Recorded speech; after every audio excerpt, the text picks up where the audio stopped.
Tim, this is the bearing that is exactly like yours.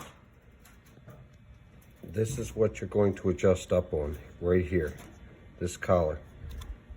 Now, since there's not enough meat to get a pipe wrench on it, as this one is, I'm going to take a rod, a steel rod, and put it right where my finger is, exactly as if my rod is the finger, and tap on it with a hammer, which will make the bearing rotate clockwise while the motor's running on low idle.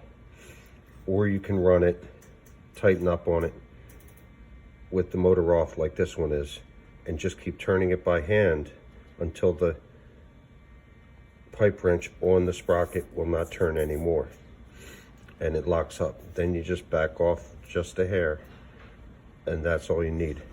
But first, sometimes you need to go behind the bearing and counterclockwise back off the same way by tapping with a rod and a hammer on the back casing of the bearing. You're loosening up on that so that you can tighten up on this, and that moves this whole shaft backward just a hair, which tightens up the impeller inside the pump a little bit against the head of the pump.